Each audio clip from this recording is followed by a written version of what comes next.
The Smoker. A boy lived in the woods, and his father told him never to go eastward, but to play in the clearing by their hut, or to walk towards the west. For some years the boy obeyed his father, but as he grew older, and the paths of the west became dusty with use, he felt himself drawn to the unknown trees and the green trackways, and one day he set off towards the east. He found a lake and knelt down to drink, but the water was alive with savage fish, and he nearly lost a hand.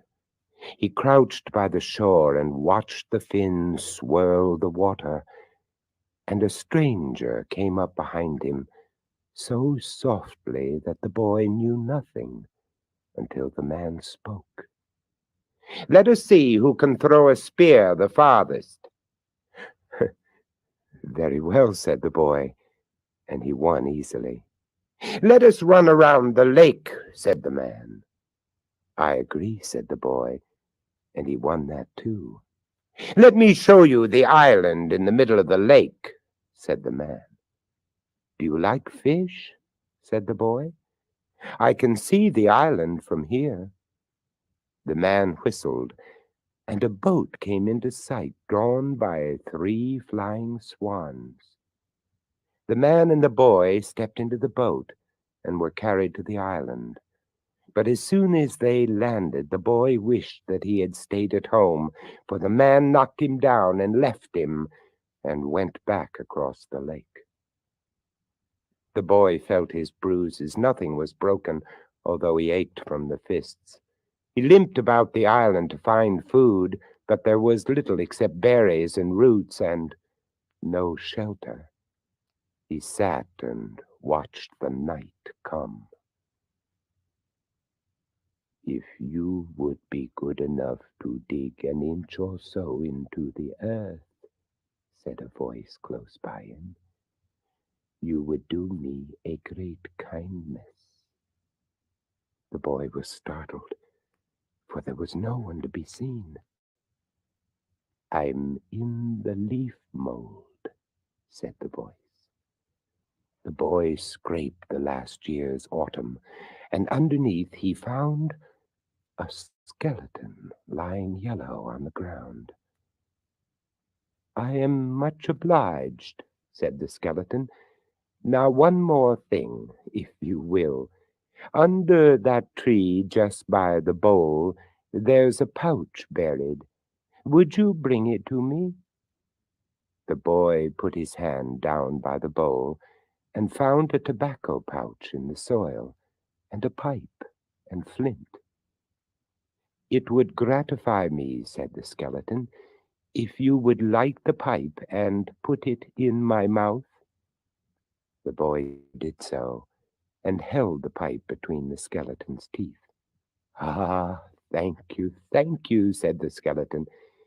"It's the mice, you see. They nest in my ribs, and only the smoke will move them. Such a torment they are, and such a blessing this is." The boy sat without moving until the skeleton had finished the pipe.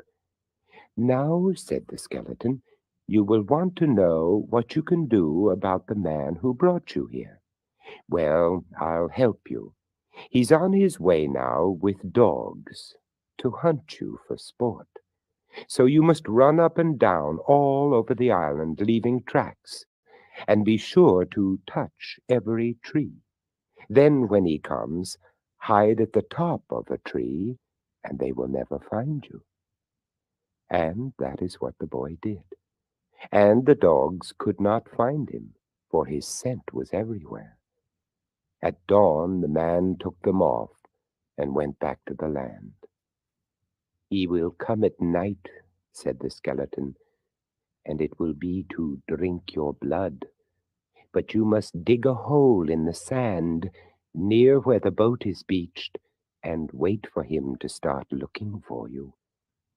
All that day the boy held the pipe for the skeleton.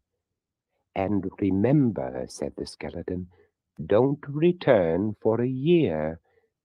Then, if you will bring me a little tobacco, perhaps, it would be most beneficial. Indeed it would.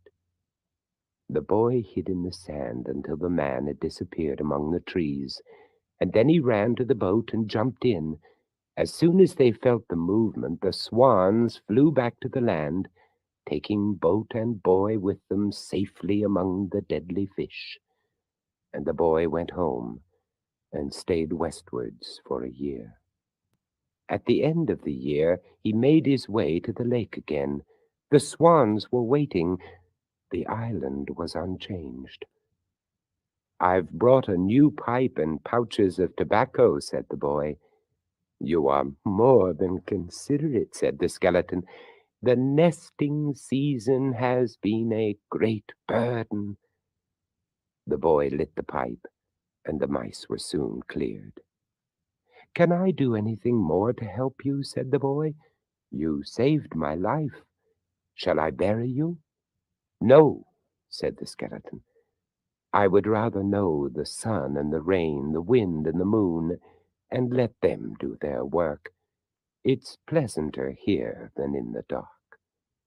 So the boy built a hut on the lake shore, and each day he came with the swans to light the skeleton's pipe and to keep him company, until the sun and the rain, the wind and the moon had done their work, and nothing remained to tempt the busy mice. Prayer. Grant that no hobgoblins fright me, no hungry devils rise up and bite me, no urchins, elves, or drunkards, ghosts shove me against walls or posts. O grant I may no black thing touch, though many men love to meet such. To become a werewolf. Ingredients: chalk or string, 1 iron vessel, 1 iron tripod, any 3 of the following: asafoetida, parsley, opium, henbane, saffron, aloe, poppy seed, or solanum, 1 freshly killed cat, aniseed, camphor, opium, 1 wolfskin girdle. Preparation. Go to a solitary place at midnight when the moon is new and strong, preferably a desert, the woods, or a mountaintop.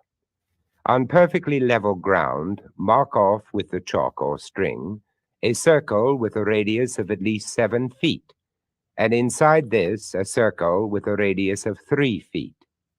In the center, boil water in an iron vessel on the iron tripod. As the water boils, throw in handfuls of the 3 spices, meanwhile intoning.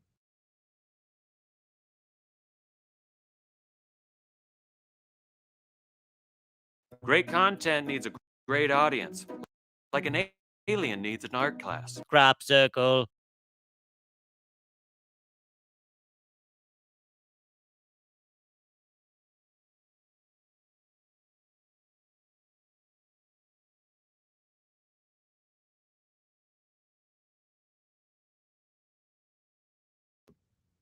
Spirits from the deep who never sleep, be kind to me. Spirits from the grave without a soul to save, be kind to me. Spirits of the trees that grow upon the leaves, be kind to me. Spirits of the air, foul and black, not fair, be kind to me. Water spirits hateful to ships and bathers faithful, be kind to me. Spirits of earthbound dead that glide with noiseless tread, be kind to me. Spirits of heat and fire destructive in your ire, be kind to me. Spirits of cold and ice, patrons of crime and vice, be kind to me. Wolves, vampires, satyrs, ghosts, elect of all the devilish hosts, I pray you send hither, send hither, send hither the great grey shape that makes men shiver, shiver, shiver. Come, come, come. Removing your upper garments, smear your body with the fat of the freshly killed cat, mixed with aniseed, camphor, and opium. Bind your loins with the wolf's skin, and kneel down within the middle of the smaller circle to await the unknown. The unknown will appear, or make its presence felt, when the fire burns blue and quickly dies out. To raise the dead. Ingredients: spermaceti, lignum aloes, pepperwort, musk, saffron, red storage, blood of a lapwing. Preparation: compound the above items and fumigate them about tombs or graves of the dead. It will cause spirits and ghosts of the dead to gather together. The witches reel. This is the song that the North Berwick witches sang as they danced. Cummer was a Scottish word for addressing a woman, particularly a witch. Cummer go ye before, cummer go ye. If you willna go before, cummer let me ring a ring with the shins, linkin lithely with the shins. Cummer Colin, crone and queen, round we go. Cummer go ye before, cummer go ye. If ye willna go before, come let me ring a ring with the shins, looping lightly with the shins, kilted coats and fleeing hair, 3 times 3. Cummer go ye before, cummer go ye. If ye willna go before, come let me ring a ring with the shins, whirling skirling with the shins, and they'll take the hindermost, whoe'er she be. The Broomstick Train by Oliver Wendell Holmes. Look out, boys. Clear the track. The witches are here. They've all come back. They hanged them high. No use, no use. What cares a witch for the hangman's noose? They buried them deep, but they wouldn't lie still, for cats and witches are hard to kill. They swore they shouldn't and wouldn't die. Books said they did, but they lie. They lie. Sweden. We of the province of Elfdale do confess that we used to go to a gravel pit, which lays hard by a crossway, and there we put on a vest over our heads and then danced round, and after this ran to the crossway and called the devil thrice, first in a still voice, the second time somewhat louder, and the third time very loud, with these words, "Antecessor, come and carry us to Blockula." Whereupon immediately he used to appear, but in different habits, but for the most part we saw him in a grey coat and red and blue stockings. He had a red beard, a high-crowned hat, with linen of divers colours wrapped about it, and long garters upon his stockings. Then he asked us whether we would serve him with body and soul. If we were content to do so, he set us upon a beast, which he had there already, and carried us over churches and high walls, and after all we came to a green meadow where Blockula lies. They unanimously confess that Blockula is situated in a large meadow, like a plain sea, wherein you see no end. The place or house they met at had before it a great gate, painted with many divers colours on it. Through this gate they went into a little meadow distant from the other where the beasts went, which they used to ride on. In a huge, large room of the house, they said, there stood a very large, long table, at which the witches did sit down, and that hard by this room was another chamber, where there were some lovely and delicate beds. The first thing they said they must do at Blockula was that they must deny all and devote themselves body and soul to the devil, and promise to serve him faithfully, and confirm it with an oath. Hereupon they cut their fingers and writ their names in his book. After this they sat down to table, and those that the devil esteemed most were placed nearest to him, but the children must stand at the door, where he himself gives them meat and drink. The Phantom Merry-Go-Round. Among the pirate islands at the outer edge of Barataria Bay, the westernmost is Ile Dernière, now generally known as Last Island.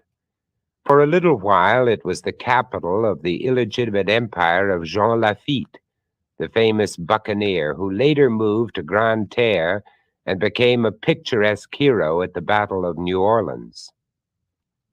Not long after the pirates had scattered, Last Island became a summer resort. Some of the most distinguished of New Orleans Creole families built luxurious cottages there. An enterprising merchant erected an elaborate hotel called the Trade Wind, which was decorated by many towers and bordered by pillared galleries. A whole wing of this long and spacious building was devoted to a ballroom where an orchestra played nightly, and all the families from the cottages joined the hotel guests to dance the hours of darkness away. The season was at its height at the beginning of August in 1856. The summer residents congratulated each other that their island was cool, while the heat of New Orleans was almost intolerable. A strong north wind was blowing, and high waves raced in from the Gulf of Mexico to break in thundering surf upon the sand. Each day was bright and clear. On the 9th of the month came the first ominous evidences of possible disaster. Great dark clouds towered on the horizon, and the wind brought with it a roaring sound. Darkness came early that afternoon, and the sound increased.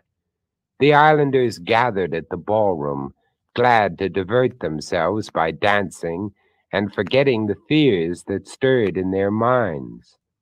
Nervously, the ladies in their formal gowns looked out of the windows at the advancing waves, but soon the music and the gay rhythms of the dance captured their complete attention. When the gaiety was at its height, came a piercing scream.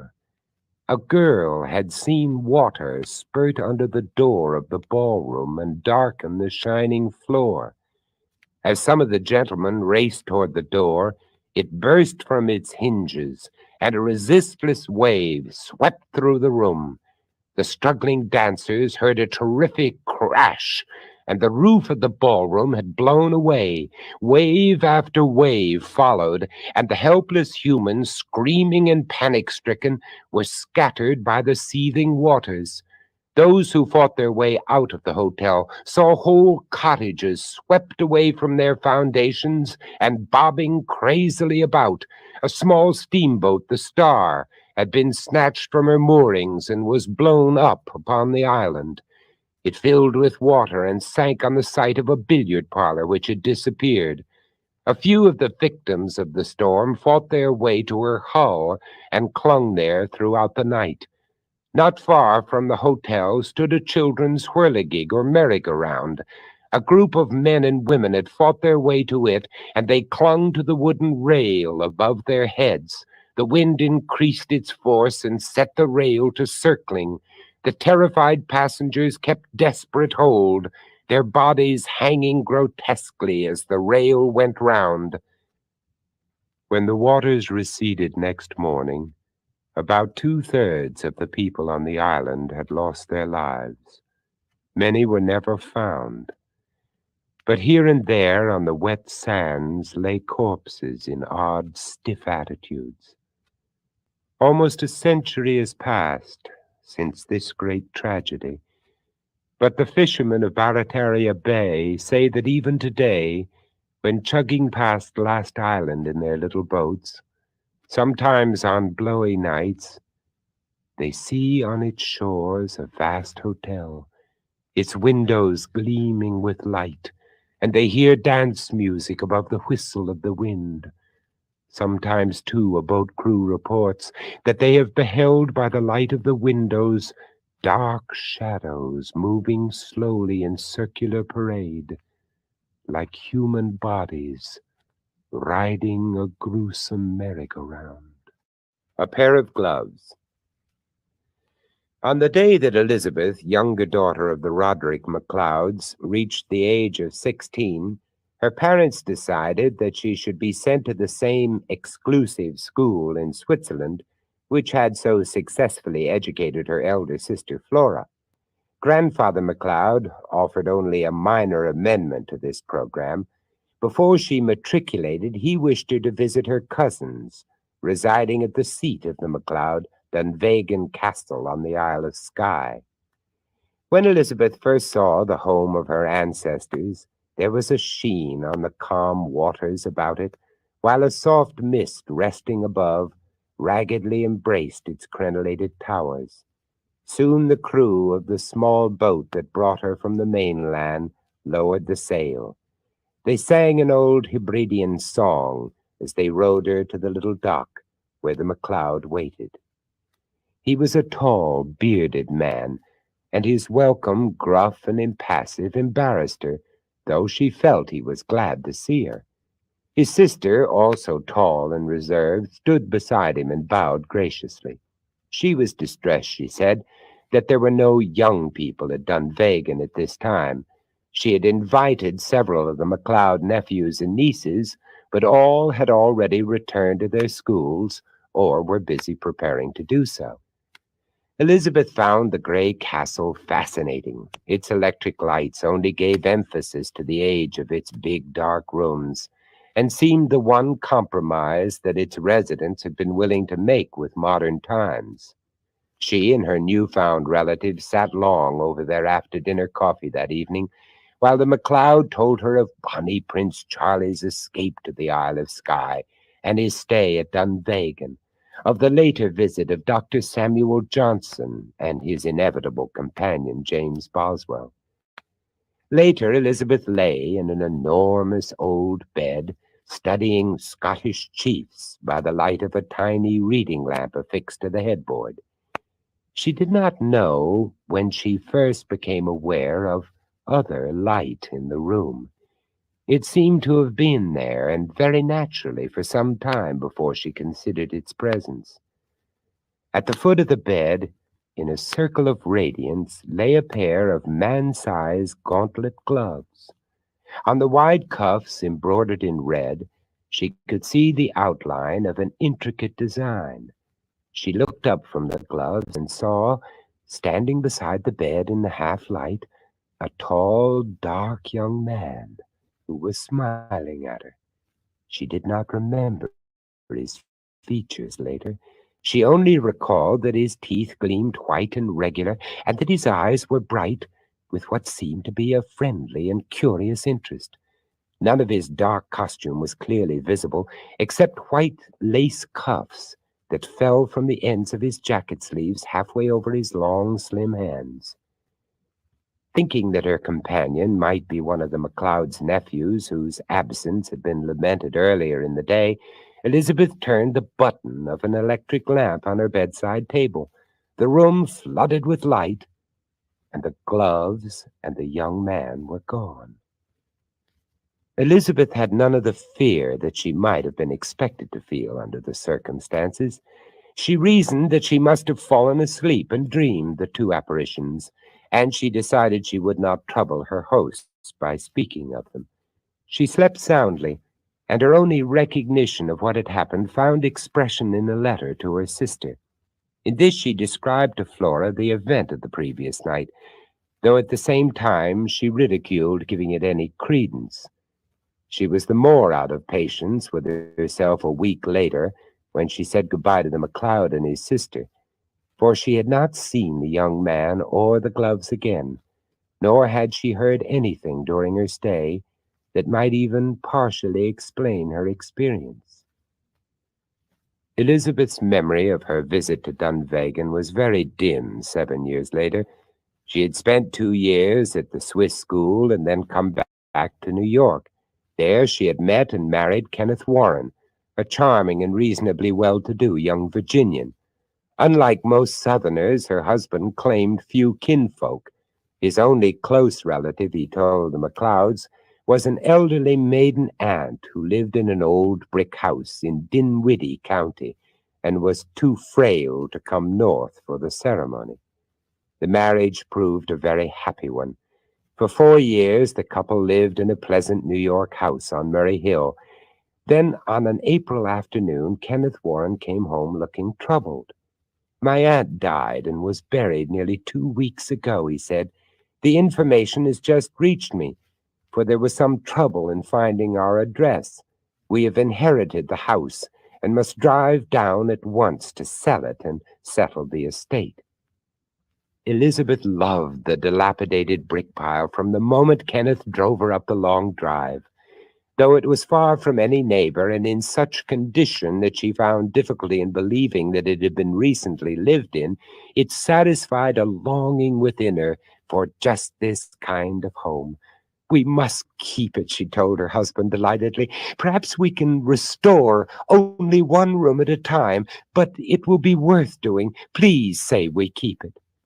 Kenneth agreed, but without enthusiasm. "I'm used to it," he said. It doesn't mean as much to me as it does to you." He went out for a walk in the spring twilight, leaving Elizabeth very busy at her rummaging. When he came back, she had prepared a supper from food they had brought with them, and had set it on the dining-room table. She had found candles in the kitchen, and now, set in a half-dozen candlesticks, they made a soft light that was grotesquely broken here and there by black shadows. "Darling," said Elizabeth eagerly as soon as they were seated, "I've had such an exciting time. It reminded me of something I dreamed when I was a schoolgirl visiting relatives abroad.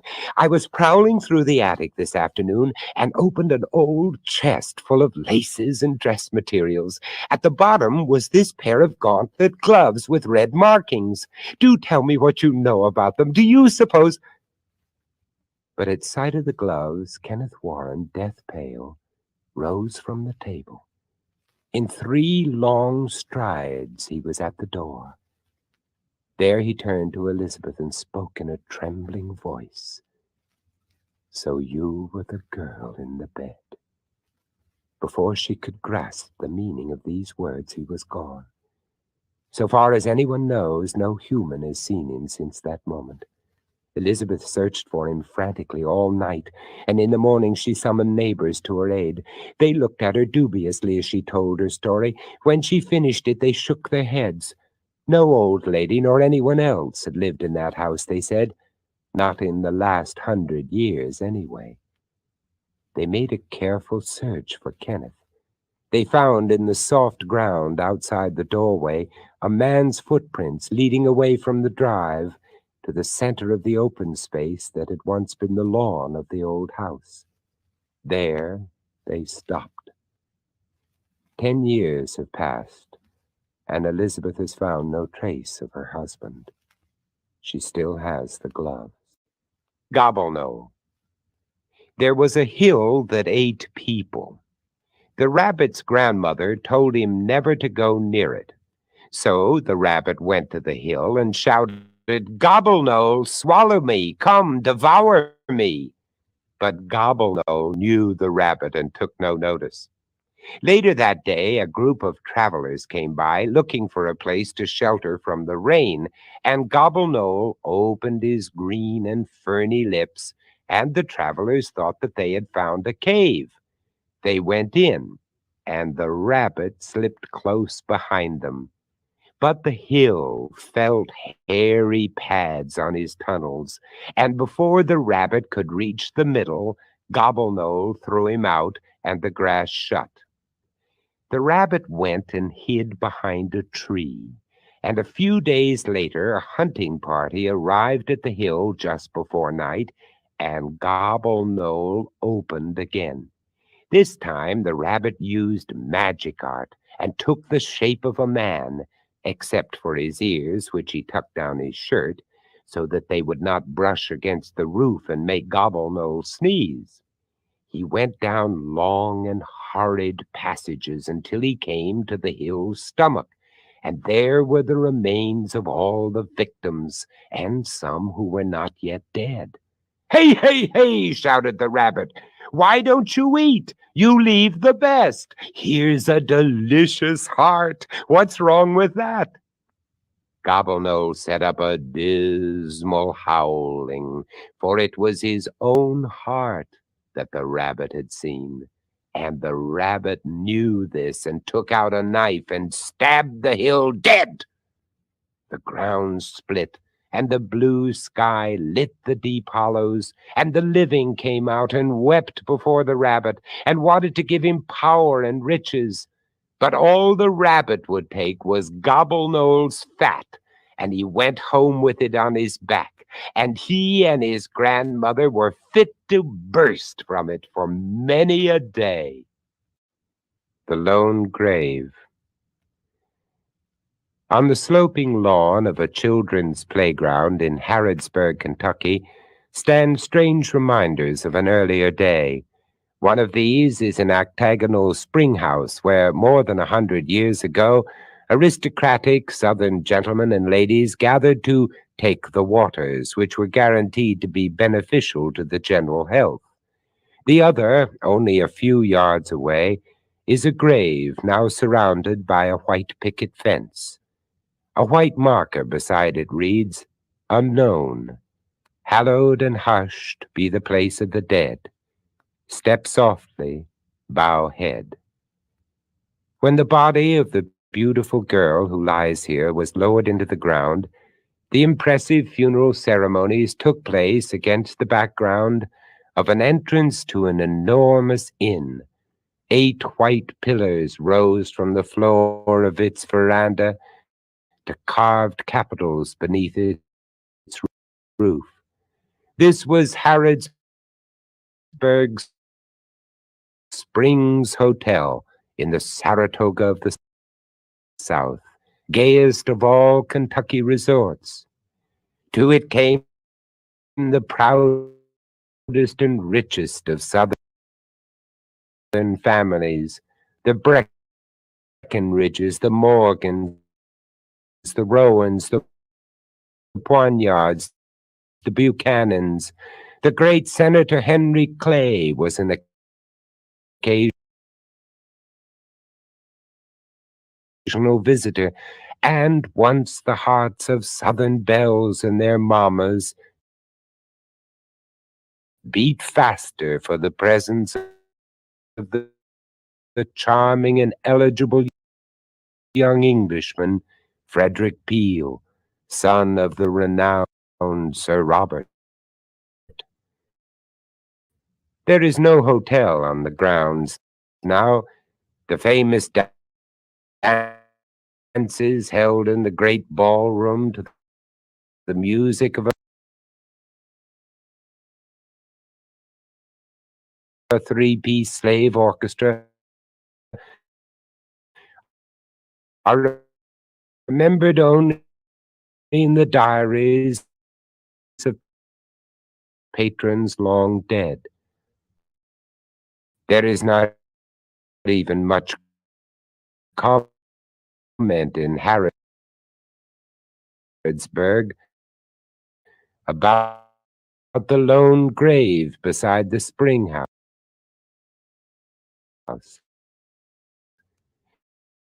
She was the girl who danced herself to death, is the usual answer to the inquiring tourist who happens upon the little park. There are many versions of the story about this girl, and at least one narrative of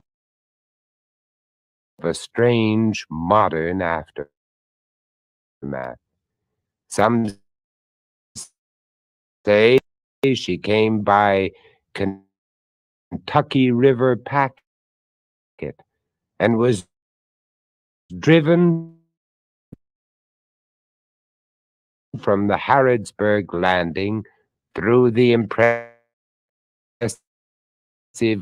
lion gate of the grounds in the hotel carryall. Others tell that she came in her own carriage, driven by a slave who immediately